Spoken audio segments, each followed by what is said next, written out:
Salut à tous, ici Adrien D. Dans cette vidéo, on attaque la quatrième partie de la série consacrée à CentOS et au serveur LAMP.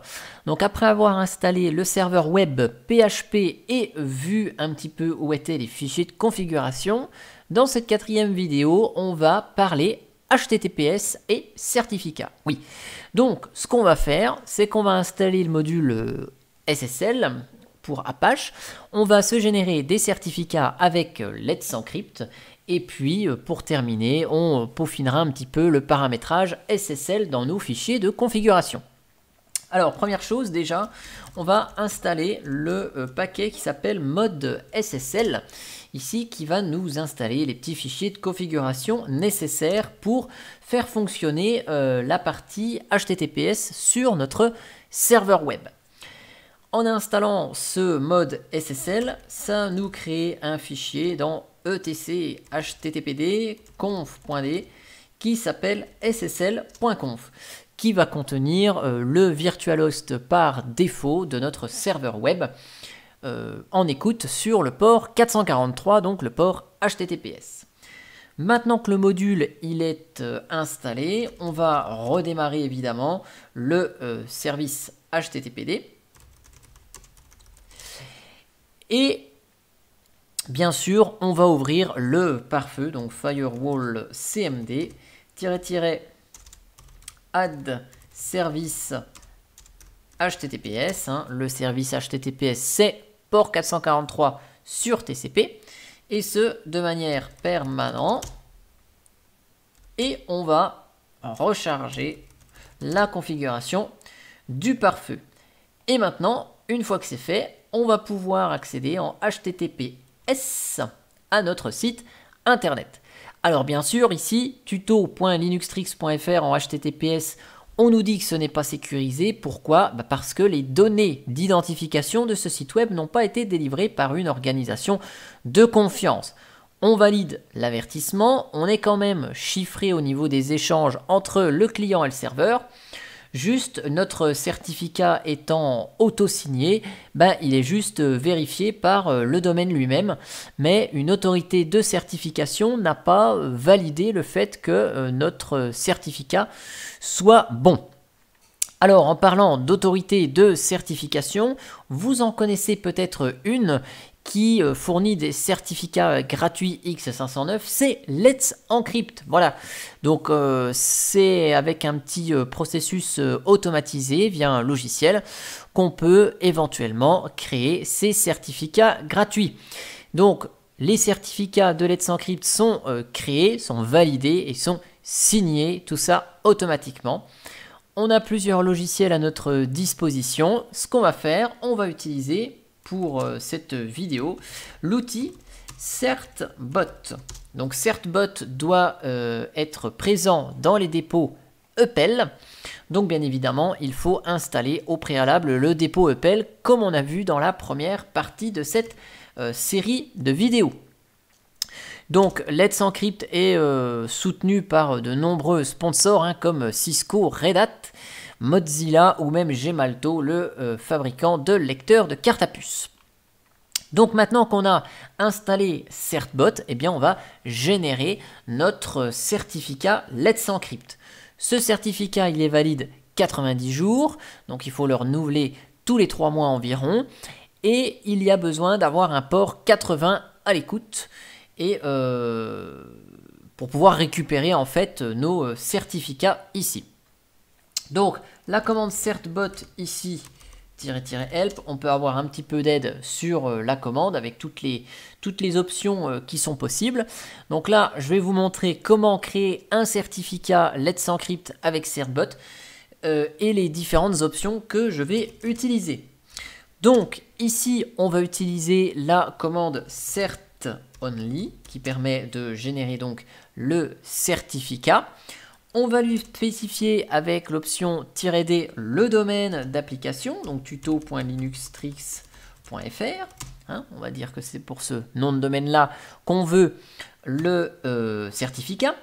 On va préciser un mail.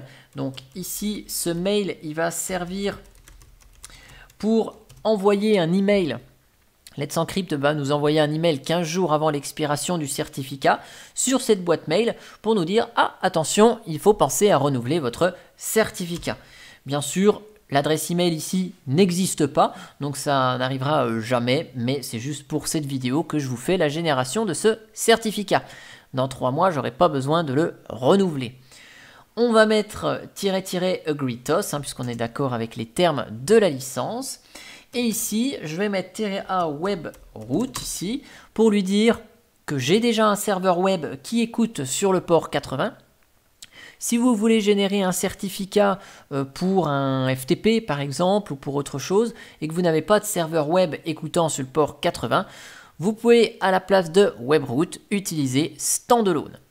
Et ensuite, on lui précise ici où se trouve le webroot, donc webroot path ici, et on va lui dire que la racine de notre site web, elle est dans var www.html. On a besoin de spécifier ici cette option là parce que dans ce dossier là, il va nous créer un dossier caché le temps de l'échange pour vérifier que le serveur tuto.linuxtrix.fr pour lequel on demande le certificat est bien joignable, et il va y avoir un système de création de fichiers, d'échange pour vérifier que la machine elle est bien bonne. Donc là, le processus va créer le certificat ici. Donc on va attendre que tout ça se passe ici. Donc là, on a un avertissement qui nous dit: est-ce que vous voulez qu'on partage votre email avec d'autres partenaires? Donc non, je ne suis pas d'accord. Et là, l'échange se fait entre tuto.linuxtrix.fr et les serveurs de Let's Encrypt, et il nous dit congratulations. Donc ça y est, ça a fonctionné et on a toutes les infos dans ce dossier-là. Donc dans ce dossier-là, on a 4 fichiers. On a le fichier cert. Donc ça, c'est le certificat du serveur, assez utile pour les anciennes versions d'Apache. On a le fichier chain.pem. Donc lui, c'est les certificats qui sont requis par le navigateur. On a le fichier fullchain.pem. Donc lui, c'est le chain plus le cert.pem. C'est utilisé pour Apache pour les versions supérieures ou égales à 2.4, les nouvelles versions d'Apache. Et vous avez le privkey.pem. Donc ça, c'est la clé privée pour le certificat. Ça doit bien être gardé au chaud. Et le serveur, lui, Apache, il en aura besoin pour... il y en a besoin, quoi. Bon. Donc ce qu'on va faire, on va paramétrer notre virtualhost ici. Donc etc conf.d httpd conf.d, ça me va pas du tout de faire des vidéos si tard le soir, hop, et on va éditer notre fichier ssl.conf. Donc là, c'est le fichier qui paramètre le virtualhost par défaut qui écoute sur le port HTTPS. Et là, on va aller se rendre directement dans la section SSL Certificate File. Et là, on va renseigner notre fichier etc let's encrypt live, c'était le nom du domaine, donc tuto.linuxtrix.fr, et là le certificate file, c'est notre fullchain.pem. Je vais récupérer le chemin ici parce que j'en aurai besoin pour plus tard. Là, on a le certificate key file. Donc ici, on va le renseigner, notre fameux privkey, dont j'arrivais pas à donner l'explication il y a quelques secondes. Voilà. Et puis, on va avoir besoin du serveur certificate chain file. Ici, tac. Et donc, on va indiquer ici le fichier chain.pem. Une fois que c'est fait, on enregistre notre fichier ssl.conf. On recharge notre serveur web et cette fois-ci, si on rafraîchit ici notre site, vous allez voir le petit point d'exclamation va disparaître. Voilà, il a disparu. Et si on fait voir le certificat, on voit que c'est vérifié par Let's Encrypt Authority X3. Donc là, notre certificat, il est bel et bien valide 90 jours, donc jusqu'au 4 juillet 2020. Et donc 15 jours avant l'expiration, je recevrai un mail sur l'adresse mail adrien@linuxtrix.fr.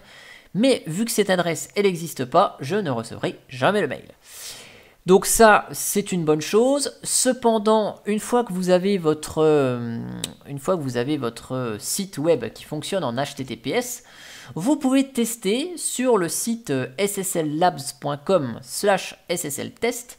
Vous pouvez tester la sécurité de votre serveur web ici en cherchant directement ceci. Donc on envoie la sauce. Et donc ici, on a un résumé rapidement de la note du serveur. Donc là, par défaut, sur cette CentOS 8, on est avec une notation de A. Donc on a un détail assez intéressant sur l'ensemble de la configuration du serveur avec les protocoles qui sont supportés, les suites ici qui sont supportées ici. Donc là, on a pas mal de choses. Si on veut augmenter un petit peu la note de A vers A+, je vais vous donner quelques petites astuces ici. Donc on va rééditer notre fichier httpd conf.d ssl.conf. On va aller se rendre directement dans la partie ici SSL protocole, où là on va non seulement désactiver le SSL v3, mais on va désactiver le SSL v2 de manière explicite. On va désactiver le TLS v1 et le TLS v1.1. Ok, ce sont des vieux protocoles ici. On va aussi laisser bien évidemment le SSL Honor Cipher Order On pour forcer l'ordre des algorithmes ci-dessous. Et donc ici, à la place de SSL Cipher Suite profil égal système, on va indiquer ici qu'on veut des algorithmes forts et sûrs. Donc on va laisser I ici et on ne va pas prendre de 3DES. On va pas prendre tout le reste. Donc hop, je les mets ici. Vous aurez le lien dans le descriptif de la vidéo. On ne prend surtout pas de MD5. Faut pas déconner non plus. On ne prend pas celui-ci. Et on ne prend pas celui-là. Voilà.